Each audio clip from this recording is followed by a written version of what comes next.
Hello, welcome. Today I'm going to be showing you how to build these modular buildings.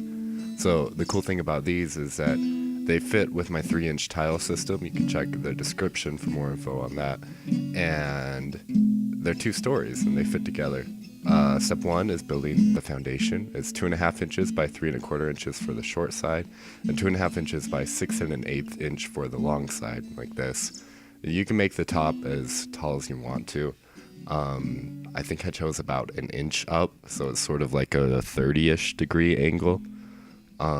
You want it to be shallow enough so that you can put minis on top if your scene comes up. There's my cat. Yeah, I'm just duct taping these together. Got it all nice, fits together. It fits snugly over the tiles. Now these are 3-inch squares made out of foam and just covered with dirt. I was trying to make other tiles out of these, but it wasn't working out, so I figured I'll just slap them on here. So now I'm cutting popsicle sticks. I'm just cutting one side, gluing them on with hot glue so they line up at the top, and then I will snip off the bottom later. The reason I have a 2-inch foundation and then a 3-inch foam core is to let the building just like rest on top of the tiles, which is kind of a cool little effect. It gives it lots of leeway so you don't have to like force it on. Now I got corrugated cardboard here, just folding it in half. Make sure that the corrugation runs in the right direction, because we're gonna try and make this look like shingles. So if you just take a corner and peel it off, revealing like the corrugated paper underneath, it makes a really nice base to get like this shingle effect.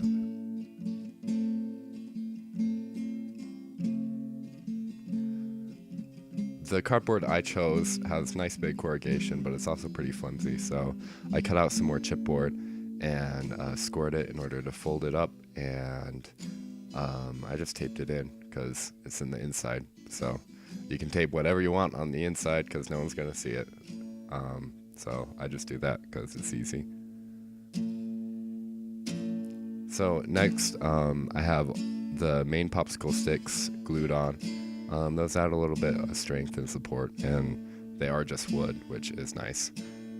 So I get my scissors, snip off the excess, rest the roof piece on top, and cut off all the little extra bits.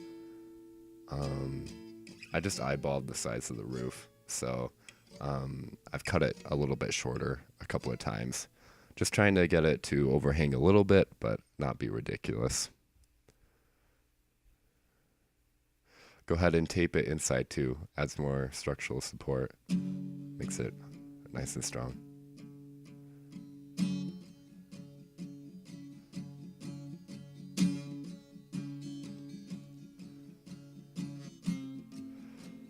So in order to get the building to rest on the first story, because it can work as just a building by itself, or it can be the second story of like a city building. You need something for it to rest on. You can see at the right side of the screen there, I have the first level. It has these popsicle sticks that come up about 2 inches off of like the floor there. So if you put your support popsicle sticks on the inside at 2 inches deep, then it should rest on it. With this, you can see that I put it in too deep.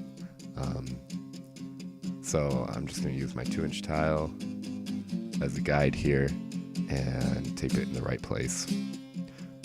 I went back after and glued these in, but it helps to just tape it in case you need to fix it, because it might take a few tries to get it working nice and perfectly, especially depending on the sizes of everything you use. So we're on to step 2, adding the little details. I wanted to have like a tutored look to contrast with my first building that I made. So I cut out a bunch more popsicle sticks and add them to the center of each one. And I just eyeballed it. Doesn't need to be crazy precise or anything, because I want this building to look a little bit run down. This one I was thinking it could be more like an old inn or like a shop or something like that. So I wanted it to look fancy but still kind of old. So I'm making this door out of chipboard. There's lots of ways you can make doors. I'm just trying something here with having like a little inset pattern. And I'm drawing on, pressing really hard with my pen to get like a wood grain out of it. Which later when we paint it, you see it still comes through, which is pretty cool.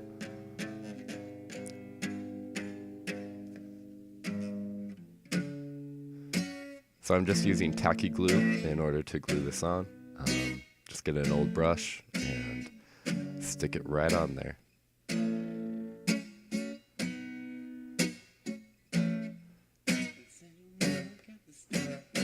Up next, up in the corners, there's still exposed chipboard. So if I want it to look like the stucco-y look of like old buildings, then we're just gonna put some glue on it and then pour some sand on it, just like that. So we got our base pretty much done. So up next, I added a few more details, just like with cardboard or little bits of popsicle sticks. You can cut them into parallelograms in order to make those corner edges. Just glue them on with tacky glue the same way that we did before. Up first for our base, we're going to paint the center mocha. I tried like a white earlier, but I thought it was too bright. I wanted this building to be nice and warm and inviting to contrast with like the cool blue of the other building. So yeah, just fill it all in. Next, you're gonna get your burnt umber for the wood. I like to put this on a little bit wet so it sort of soaks into the popsicle sticks and you can still see the wood grain coming through. Make sure to paint along with the grain, especially on the cardboard where you are actually like making the texture yourself. There's not the wood texture already there.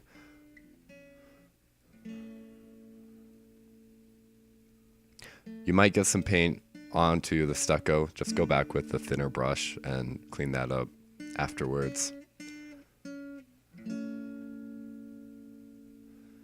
That's not too big a deal because we're going to be adding a few more layers of paint to the stucco anyway.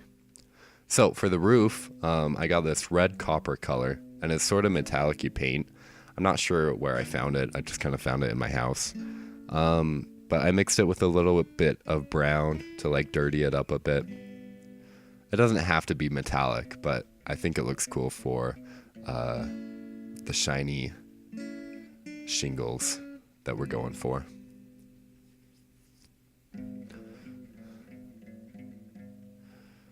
So next I'm going to take my brown and just dry brush it onto the stucco. This will pull out lots of little specks and details. And make us able to see the texture more. And I'm going to do the same thing to the roof, except the roof is just cardboard, so it doesn't have that texture already, so I use a sponge. For the top of the roof, there's still some like cardboard where it didn't quite rip off all the way. We're actually going to incorporate that and sort of make like a thatch on top. Like it's an old building, but it's got some holes in the roof, so they put thatch over it. I don't know how realistic that is, but it's D&D, so. It's just a honey brown. While I got the honey brown, I'm gonna dry brush that onto the stucco as well to give it like 3 different layers of colors. And 4 once we put the black wash on at the end. Then I'm gonna get some brown and sponge it onto the thatch as well, and just take another layer on the shingles. Make it nice and dirty.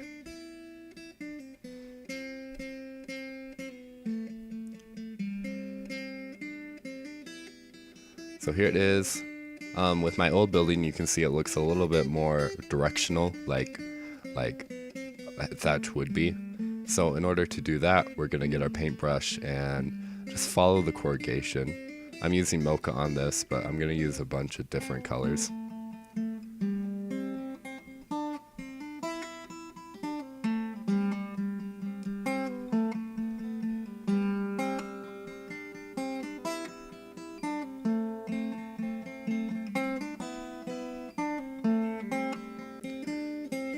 You can also sponge some green onto it if you want it to look a little bit more mossy. I'm out of green paint right now, so I didn't do that. I took my X-Acto knife while the paint was still wet and cut both parallel and perpendicular to the corrugation. The parallel just on the hay to give it like a direction to make it look like little strands. And then the perpendicular gives us each tile, each shingle.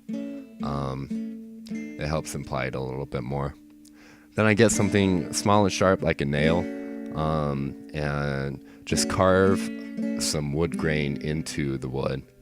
Since we painted the wood already, this will reveal like the bare wood of the popsicle stick underneath. So it gives it a little bit of a highlight for free.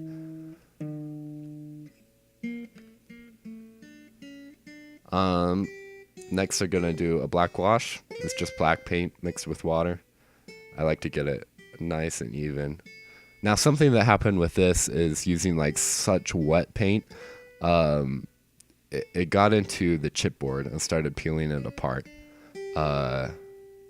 So that might be a problem with the tacky glue that I used or the glue holding the chipboard together.